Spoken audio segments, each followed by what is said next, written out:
CBS Radio Mystery Theater presents...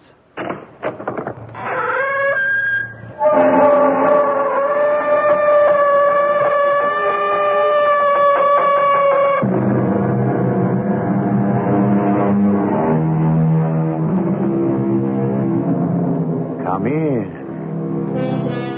Welcome. I'm E.G. Marshall. How many times have you heard it said, off with the old love, on with the new? Does this mean that love is like a cloak to be donned and discarded at one's pleasure or whim or fancy? Is it that easy or even that simple? Can one ever really be finished with an old love? Whatever became of that statement people used to make, till death do us part? But I didn't kill her, Anne. You were in the apartment. Yes. Your fingerprints are all over the place. I admit that. You were seen running away just after the shot was heard. I don't deny that. But you've got to believe me. I'm innocent.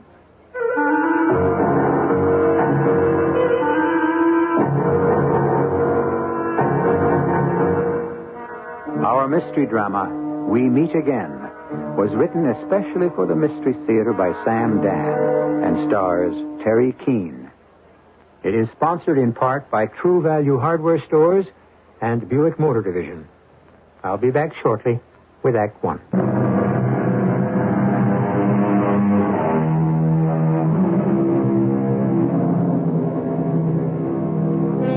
It is said that woman loves only her very first sweetheart. When she falls in love again, she falls in love with love itself. That's the marvelous thing about love, isn't it? Everyone's an authority on the subject. And why not? Is there anyone within the sound of my voice who has not been in love at least once? Well, if you haven't, what are you waiting for? But before you do, listen first to our tale of love and death. Dan? Dan? Oh. Hi, I must have dozed off. I was listening to the radio. Dozed off. You were sawing wood pretty good there. Yeah, I guess I was. Let me turn that thing off. What time is it? 12:15. You mean it's past midnight? Mm-hmm. Oh. Are you hungry? I'm starved. Where'd you have dinner? I didn't. Harry. Listen, I know it's late, but could I have a steak? A steak? Oh, all right. Let's go in the kitchen. Okay. Anne, we cracked it. You did? Yep, it's over. Oh, Harry, that's wonderful. Finally. Oh, I'm wide awake now. Tell me, I want to hear everything. Well, we got him. We? Who's we? Who brought him in? I did. Oh, that's fantastic. Oh, Harry, it's poetic justice. You've been on this thing night and day for almost 3 months. Yeah, well, so have a lot of other men in the department. We haven't gone anywhere, done anything, all on account of this killer. So how did you do it? What magic clue? What great flash of insight? Well, you know, the only way I ever get results. Wear out the shoe leather, talk to 1,000 people. Well, I was running down a routine lead. I walked into this place, and there he was. Just like that? Just like that.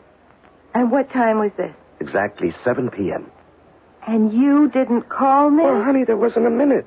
I had to book him, and I had to write up the report. The commissioner came running down to say, fine job, Detective Kovacs. Then the mayor, the DA, the reporters, the TV cameraman. It was on TV? Yeah, I guess it must have been on the 11 o'clock news. Every night I always watch it. This one time I fall asleep and I miss it. Oh. Boy, am I glad this is over. Hey, what are you making there? A cheese sandwich. You want a glass of milk, too? What happened to my steak? It will keep you awake. Yeah, you know, you're right.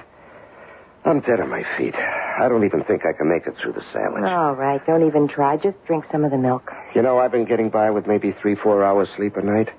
I can hardly keep my eyes open. I'm going to just fall into bed. Yeah, you can tell me all about it in the morning. Yeah, I'll do that. Night. I'll be right in. I just want to put these few things away.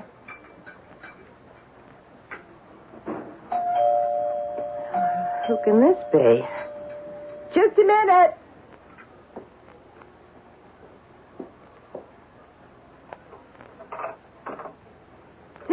Hi, Annie.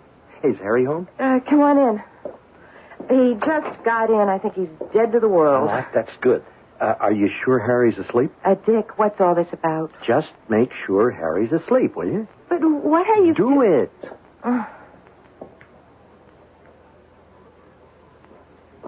right, he's asleep. He didn't even take off his clothes, just threw himself on the bed. Now, Dick, what are you doing here? Well, I figured maybe you wanted to talk about what happened tonight. What happened tonight? Yeah, maybe I'm a little tired. I just don't seem to understand. Hey, you mean you don't know that Harry cracked what can only be considered the murder case of the year? He said something about it, but... You haven't seen the TV, haven't heard the radio? No.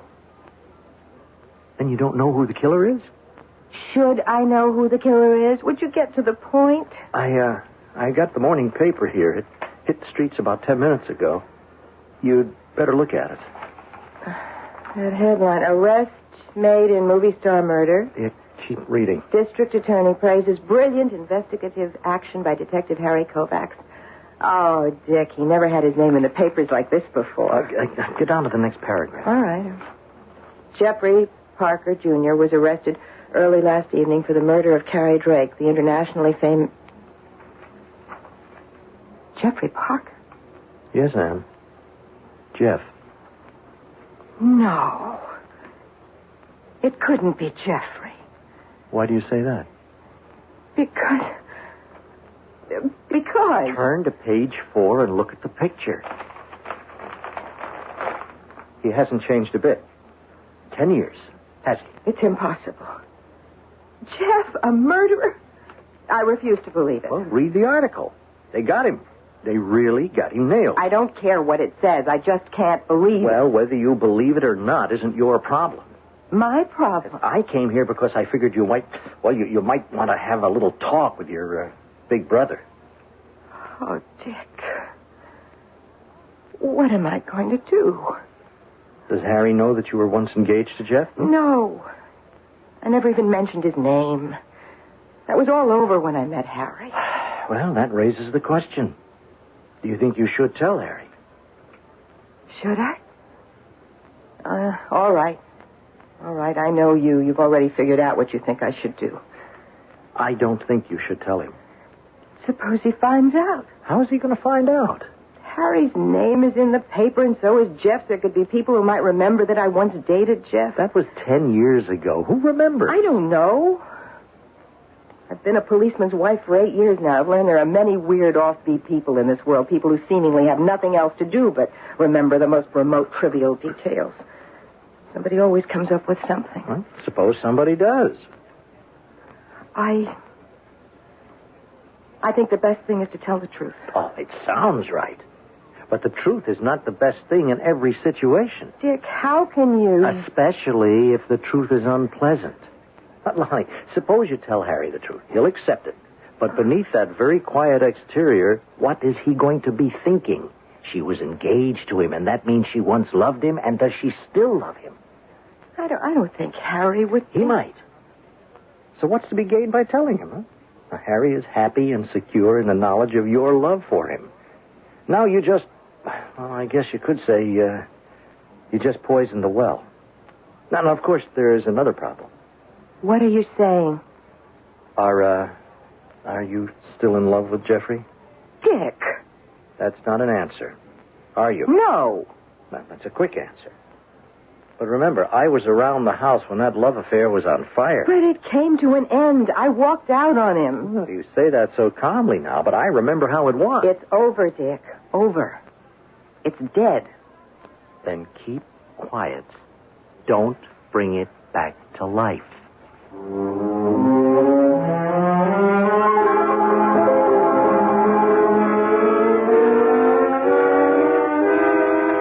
Shouldn't have let me sleep so long, Anne. I was due downtown 3 hours ago. Well, I didn't have the heart to wake you. But you should have. I called Lieutenant Jordan at the precinct. He said it's all right. But it's not all right. We're short-handed. We got 2 men on vacation, 3 out sick. You haven't even told me how it happened.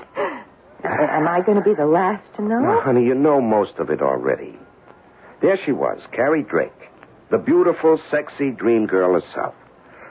Well, the doorman noticed this fella hanging around the apartment building. Later on, a shot was heard. They noticed the very same guy come out. They're sure about this? Oh, yeah. He got into a foreign car parked up the block and took off. What does that mean? He killed her? Just because he was hanging around the building? How can you be sure he was in her apartment? Honey, we know that. They even had a drink together. His fingerprints were on the glass. He left a cigarette lighter behind with the initial J on it. Now, those were the clues. A cigarette lighter with the initial J and a foreign car, no license number, no idea what car, just it looked like a foreign sports car. But Harry... Yeah. Oh, nothing. Nothing. So, what did I do? I made the rounds of every foreign car dealer in the area. Do you remember selling a car to a guy who looks like, and I gave him the description, see? He has a first or a last name beginning with a J. Finally, I walk into this dealership way uptown, you see, and there he is. He's working there as a salesman. Talk about luck. It's the kind of luck you make, Harry. In my spare time, I'd been checking registrations at the Motor Vehicle Bureau. Now, I started calling on every foreign car owner who had an initial J. There were thousands. Now, I had this feeling I'd be spending the rest of my life on this case. I just wish I could be like those brilliant detectives you see on the screen. You know, they generally get a bright idea, bag their man inside of an hour. How do they do that? Harry, isn't that all circumstantial evidence? Honey, most evidence is circumstantial. In a sense that in most murders, there are no eyewitnesses to the actual killing. Well, how do you feel about it? How do I feel about it? Do you think this man, this Jeff Parker, is guilty? Oh, honey, a woman was murdered. Now, we know a man was in her apartment at the time of her death. The doorman and a resident of the building who were in the lobby gave us a description of this guy. Now, it was my job to find him. I did. That's all. That's all? Yeah, that's all. I asked you if you thought he was guilty. Well, now, that's for a jury to decide. But what do you think? Well, I think he's guilty. Anne, why do you keep pressing me on it? Is there a chance, just a chance that he could be innocent? Anne, this isn't my first homicide investigation. And this Parker guy isn't the first one I ever brought in. But this is the first time I've ever seen you so upset about it.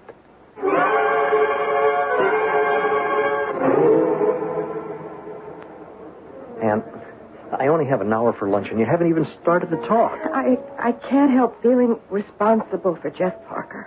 Responsible? That is ridiculous. When I broke our engagement, it was a terrible setback for him. So maybe I helped push him down the road that ended where it did. He was always unstable, so that's why you broke it off with him, remember? I remember. But murder, I can't believe murder. Maybe you just don't want to believe it. Jeff couldn't kill anyone. He's not that kind.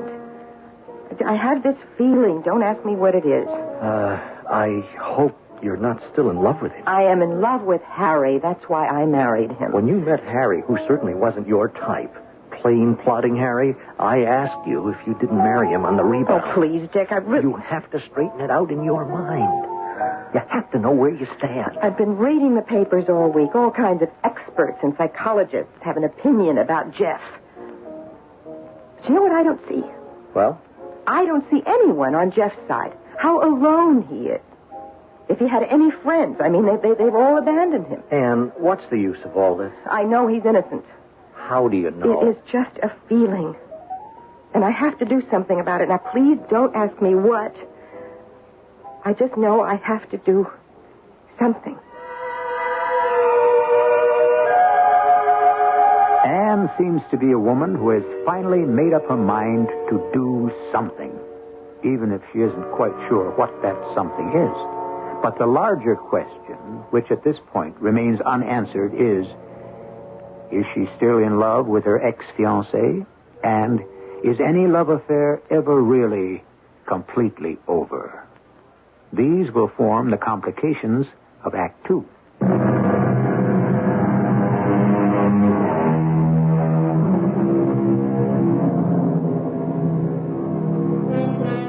Is it true that the first love will last, in some way at least, forever? And when it's gone, are we convinced that it's dead? But is it only asleep? Who knows? And why do we bring it up here? Well, psychologists tell us that love, or the lack of it, is the motivating force for all human action. Are we about to witness an example of that right now? Oh, come in, Anne. Good morning, Lieutenant Jordan. Now, sit down. I hope I'm not disturbing you. Oh, how often do I get a chance to talk with a pretty woman here at headquarters? Oh, Harry's out. He's off and running on another murder. Well, I haven't come here to see Harry. I want to see you. You're going to chew me out for working Harry so hard. But, Anne, it's the nature of the man. He loves his job. Could you arrange for me to see Jeffrey Parker? I beg your pardon. Could you arrange for me to... I heard you. I just don't understand. Can I tell you something in confidence? I don't want Harry to know. Then, Anne, I'm not sure I should... 10 years ago, Jeffrey Parker and I were engaged. Well, I'm not going to ask the obvious question. I am very sure I am no longer in love with him, but I believe that he's innocent. I'm very much afraid he's guilty. I know how it looks. It's just that I want to tell him that I still believe in him. Lieutenant, he is so alone. I just want him to hear one voice say, I believe you. Let him know that one other human being is on his side. Now, can you arrange it for me, Lieutenant? Well, I can arrange it for you.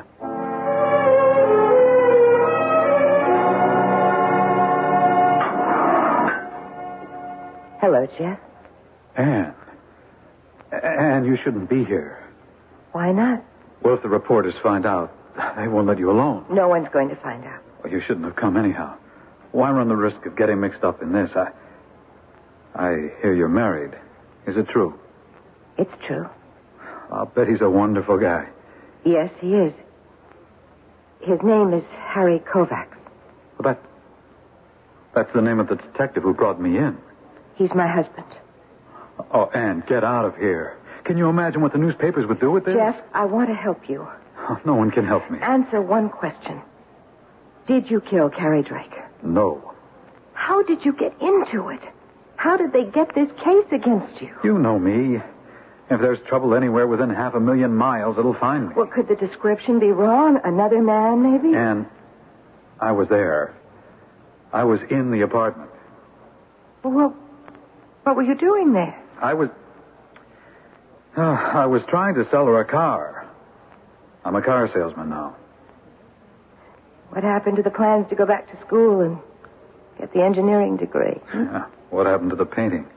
And the writing? And, well, I must have held down 20 jobs in the last 10 years. But, Anne, this one finally looked like my big chance. It's a new British car, the Stanhope Royal. It's absolutely fantastic. There's nothing like it on wheels. I figured it would be terrific publicity if Carrie Drake would drive one. And? Problem. How to get to see her. Well, these stars, celebrities, they're surrounded by managers and agents. Well, you can't get near them. But evidently you did get to her. Well, I wasn't going to let anything stop me. I went to her apartment. The doorman was tough, but I waited for my chance, and I sneaked in. All right, you got past the doorman, but how did you think you could get into her apartment? Well, I figured I'd talk fast. Turn on the patented Jeff Parker charm, and, well, just take it from there. And it worked. I knocked on the door. She opened it and said, Hello. I want to sell you a car. My manager buys all my cars. A car is too intimate a thing. You can't trust it to your manager, or any other man for that matter. Why is that? A car is a covering. It surrounds you and supports you. It holds you and caresses you with its softness and luxury. You have a wonderful line. Buy me a drink inside, and you can hear the rest of it. And what happened? She offered me a drink, which is how my fingerprints got on the glass, and she as good as bought the car. What do you mean, as good as? Well, she only had to check with her manager to see if maybe there was a conflict with any of her TV sponsors. And I was to call her the next day. We spent a little more time together, and I left. Oh. I did something that I thought was very clever, except, like all my bright ideas, it turned out to be a disaster. I deliberately left my cigarette lighter there. Why? Well, the idea was I would have an excuse to call her later. Now, how's that for putting my head in the noose, huh? But when you left her, she was alive. I swear. Well, I didn't want to tangle with that doorman, so I used the fire stairway. You know, I think I heard a noise. What kind of noise? Well, I thought it was a car backfiring down the street. Anyhow, the doorman spotted me coming out the service entrance. I got out of there fast. My car was parked up the street. I took off. You probably heard the shot that killed her. Yeah, someone must have come in right after I left. Anne, I'm impulsive. I'm kind of crazy, but hey, come on, kill somebody? I know. Things might have been so different if I'd listened to you years ago. But I didn't. Anne, you've got to believe me. I'm innocent. I believe it. I believe it.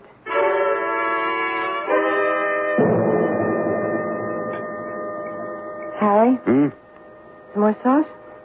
Yeah, it's very good, thanks. Harry? Hmm?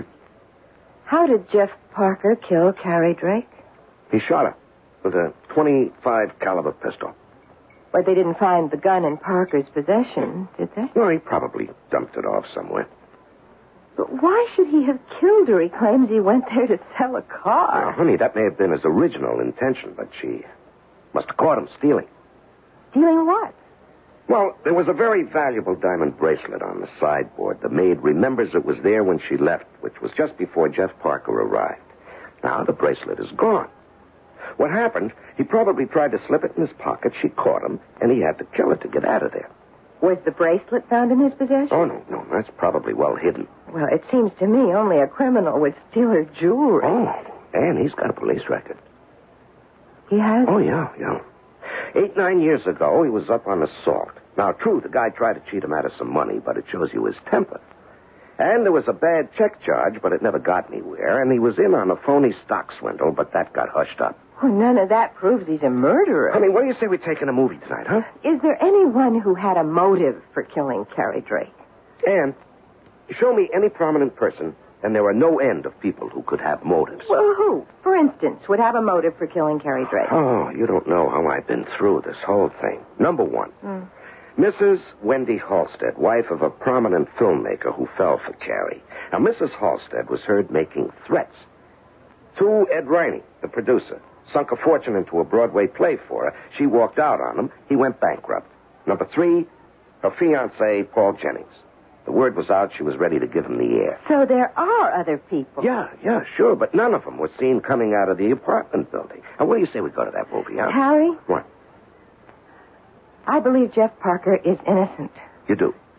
Yes. Well, I don't want to talk about it anymore. He'll have his day in court. Harry, I know he's innocent. Is that a fact? How do you know? I know because he told me. He told you. How could he tell you? I spoke with him this morning. I paid him a visit in his cell. Now, the reason I did was because long before you and I met, Jeff Parker and I were engaged. We were in love. I guess we thought we were, but I realized it could never work because the very last thing Jeff wanted was a home and stability, and that was the very first thing that I wanted. I see. And you believe him? Yes, I do. Huh? Has he, told you anything he hasn't told us? No. Huh. Well, he needs a better story than the one he has now. But it's a true story. Harry, will you help him? Yeah. How? Well, I'll just assume we don't have the killer and start looking all over again on my spare time. I'm off tomorrow. I'll go see him first thing in the morning. Thank you, Harry. No, that's not the way to do it. I'll go down there right now.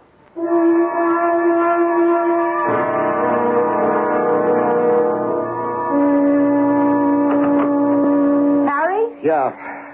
I've got the coffee pot on the stove. Did you speak to him? Yeah.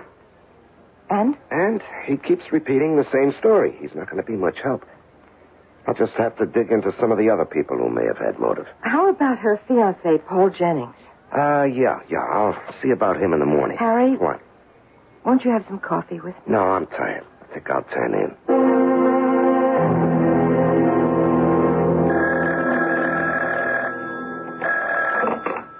Hello. Oh, yes, Lieutenant. Yeah, I know. Okay, I'll be there. It was Lieutenant Jordan. They need help on the Leggett murder. I have to report to Inspector Dolan. Oh. Yeah, Jordan's let me loose for the Jeff Parker thing for 3 whole days, but now he has to justify it officially. That means you won't be able to do anything more for Jeff. Well, honey, I've gone as far as I could. This Halstead woman, the producer, the fiancé, I can't get a thing on them. Well, maybe the killer was somebody she didn't know. A thief? No, I went through that, too, even though it wasn't likely. Why wasn't it? She was wearing a diamond ring, honey. Why didn't the thief take that, too? Why just the bracelet? And there was cash in the house and an expensive watch. Just doesn't make sense. But I stayed with it. I checked the pawn shops. Now, if a thief had done it, what did he do with the bracelet? I got nowhere. Harry, I know it looks bad for Jeff. Honey, I'm afraid the time has come for you to face the facts. Jeff Parker is guilty.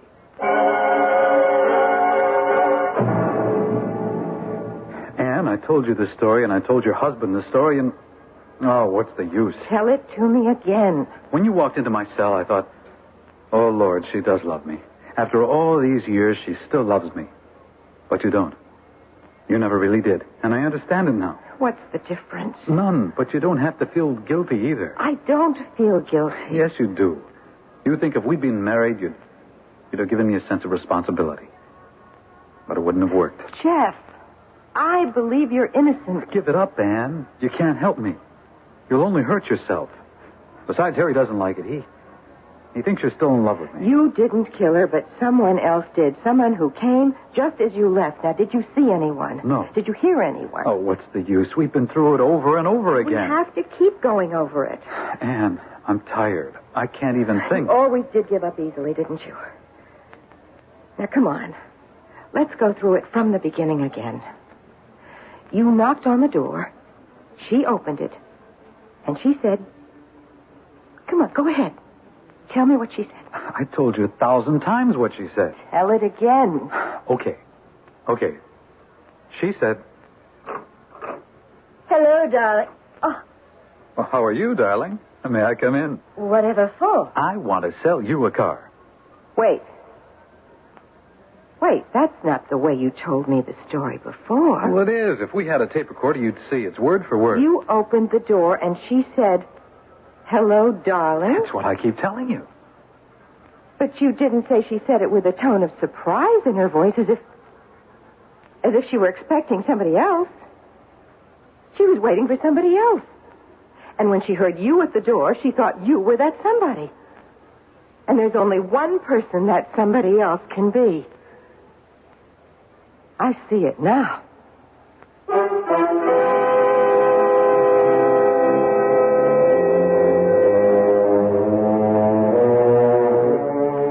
What does she see? So far, she doesn't have any fact which isn't also in your possession.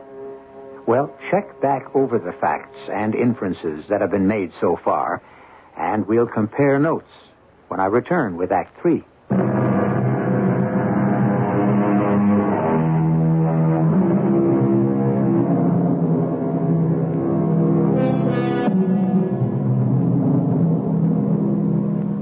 Now let's see.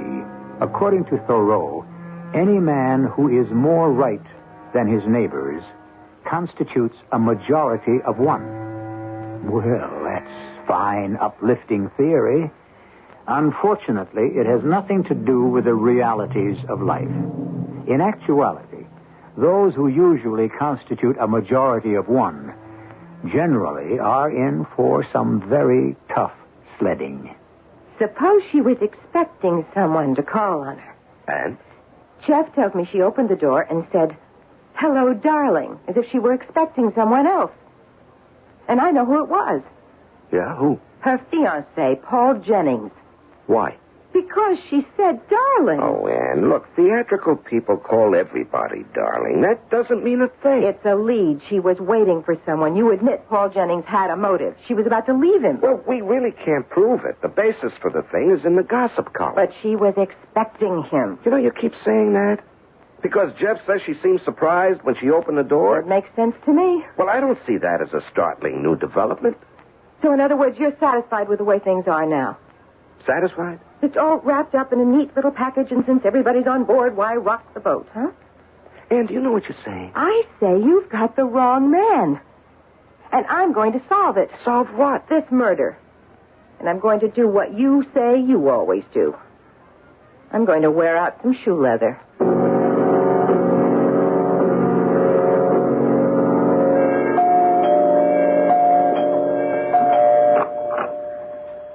Hi, sister. Dick, you caught me as I was leaving. Well, aren't you going to ask me in? I've got a tremendous lead. Well, I'll come in anyway. Dick, I really don't have the time. I know. Well, you don't have the time for anybody. Now, get off it, Ann. I ran into Harry downtown yesterday. He isn't very happy. Well, I'm sorry. Look, I believe Jeff is innocent. I am not in love with him any longer. Just seeing him again was all I needed to convince me. Well, you'll have to let events or nature or whatever take their course. But he is not guilty. You have no way to prove it. And you lose Harry. Now, he is a very patient guy. But don't push him too far. I have learned a great deal about Carrie Drake. I think I could write a book on her life and loves. Did you learn anything that could take Jeff off the hook? Nothing. I've just got one more place to go. Yes? Where's that? The maid. Her name is Lottie Jackson. There's some questions I'd like to ask her. What do you mean you'd like to ask her? Why should she talk to you? Who are you? I'll tell her some kind of story. But she has already spoken to the police. I know. Anne, end it. Now. Before you get hurt. Only I could somehow prove, that Carrie Drake was expecting someone when Jeff rang that bell.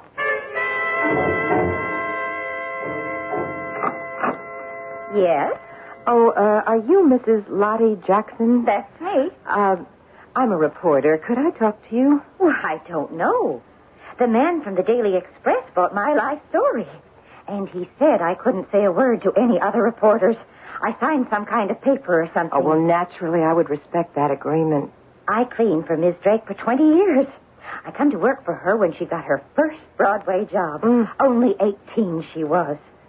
I got so much publicity when she got killed. I even went on the TV. I know. I saw you. Like I said, I got this contract with this other paper, so I can't sell you a story. Well, I'm thinking of writing a book. You're going to offer me some money? Why don't we talk for a few minutes and see what you know? I know everything. Come on in. Now, the day she was killed, and this was just after you left, was she expecting anybody? The cops kept asking me that. Not that I know of. You sure? Yeah, I'm sure. Look, you gonna write a book? I got an angle for you. You have? Yeah.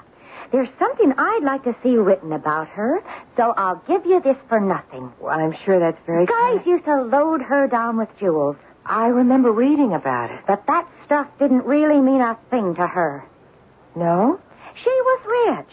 I mean, she was born rich. Her old man owned half the oil in Texas. She said to me one day, Lottie, what are diamonds? Rocks that come out of the ground. And so when she broke off with the guy, she always gave him back the jewels he'd given her. Well, I never read about that. You said that when you left, she had a diamond bracelet on the sideboard. That's the one that must have cost $20,000 at least. Had she planned to wear it? Far as I know, she never wore it. She hardly ever wore any jewels. That was the big joke. She had all these rocks, and she kept them in a vault. All of them? Every single one of them. Well, then, for this bracelet to have been out on the sideboard, she would have had to take it out of the vault. Is that right? Uh-huh. Tell me, there were rumors that she was going to break up with her fiancé, Paul Jennings. I heard about that. Would you know if it was true? Wait a minute. Of course she was. Sure he was through. He was all through. I should have known. Well, how should you have known? The bracelet. Why would it be there? Why would she have gotten it out of the vault? She was planning to give it back to him and say, bye-bye, Paul. Take your bracelet and... Hey, lady, where are you going? What got into her?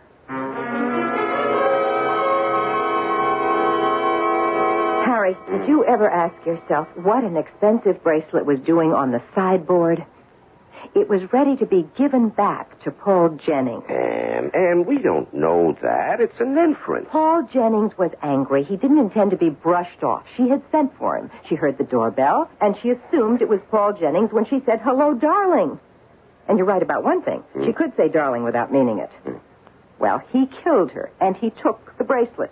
It belonged to him. Anne, none of this is evidence. It makes sense to me. I'll tell you what makes sense. You're determined to have someone else face the final music for Carrie Drake's murder. That doesn't bother you as long as it isn't Jeff Parker. I believe Jeff is innocent. The only reason you can believe that is because you're still in love with him. I never was in love with him. You were engaged That for... was a mistake. Yeah, as long as you're admitting to mistakes, you married me. Was that a mistake? Oh, Harry. I married you because I love you. Oh, come on now. Lie to me, but don't lie to yourself.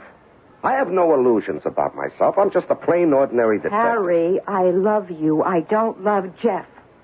Before this, I hadn't thought about him in years. Then why are you doing this to both of us? What is he to you? He's a loose end in my life, and I've got to tie it off somehow. And I won't rest until I can prove he's innocent. Yeah, but how? There's proof that Paul Jennings is guilty.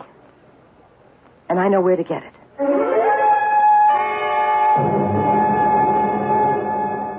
Hello, is this the Royal Arms Hotel? I'm calling from the Princess Theater, where Mr. Paul Jennings is in rehearsal. He left a copy of some script revisions in his apartment. We're sending a lady over to get them. Would you let her in, please? Thank you. Well, hello. What are you doing here at my apartment? I was just leaving, Mr. Jennings.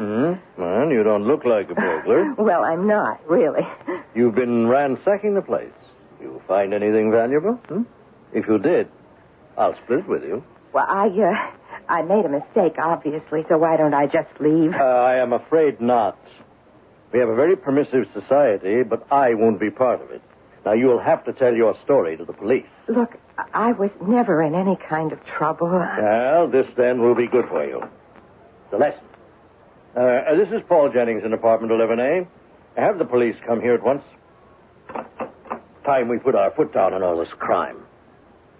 I see now why she threw you over. Oh, who threw me over? Carrie Drake. How could she put up with you? What are you talking about? Why do you say she threw me over?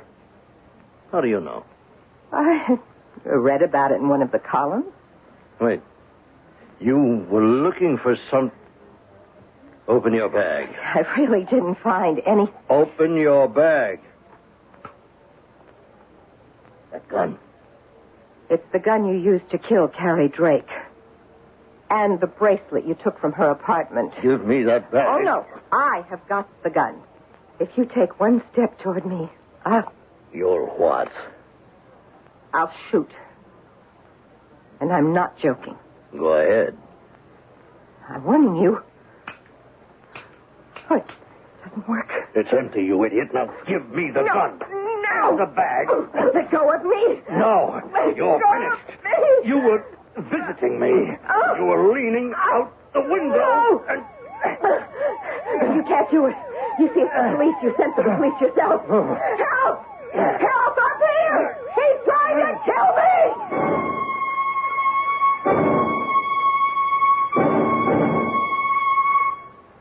Well, at least we kept it in the family.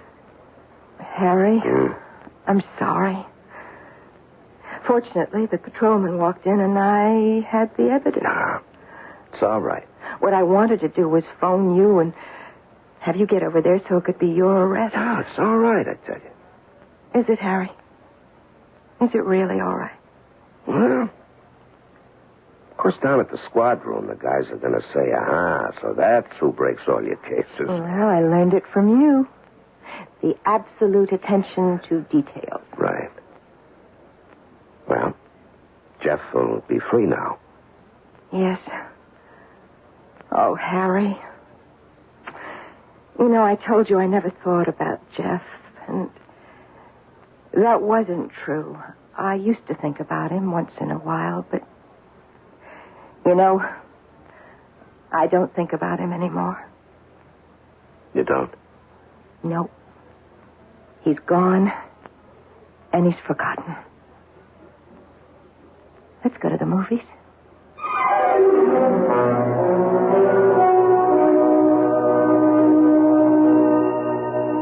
All's well that ends well, as Mr. Shakespeare tells us, but the problem is, when and what is the end? Do we sometimes confuse the end with just a hiatus, a pause? Out of sight may mean out of mind, but out of which part of the mind? Perhaps only the conscious. Who knows what still stirs underneath? I shall return with a partial answer shortly.